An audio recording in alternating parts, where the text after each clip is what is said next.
Hi, I'm Matt Dean, a broker with RE/MAX Realty Specialist at mattdeanrealty.com. Today I want to talk about losing the waiting game and why it may cost you more to wait than to buy right now.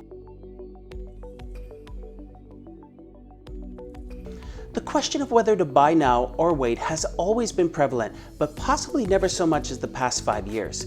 It is a question I get asked every day, and my answer has always been the same, and in my professional opinion, the right answer.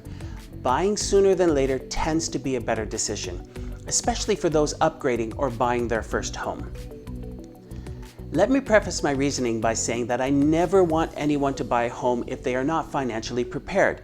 Being very house poor is not a way to live, unless there is a long-term gain that is to be served by the short-term pain. So here's an example. 3 years ago, I had a first-time buyer. Let's call him John.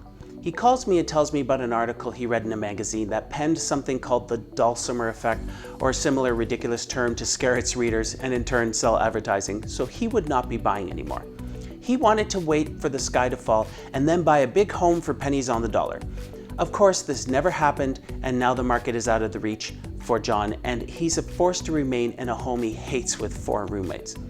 Now, had John bought a home when he first started the process, he would be enjoying $72,000 in appreciation on that home right now. This is on a relatively inexpensive home of around $500,000. Add to that the principal he would have paid down in that time on his mortgage, and John would be looking at a gain of $100,000 now.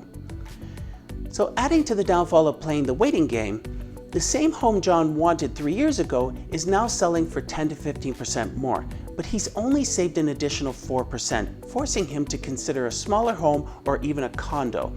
It would be an understatement to say John is regretting his decision now.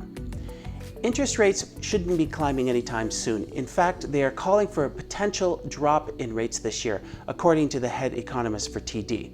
Real estate will continue to be a good investment for the foreseeable future.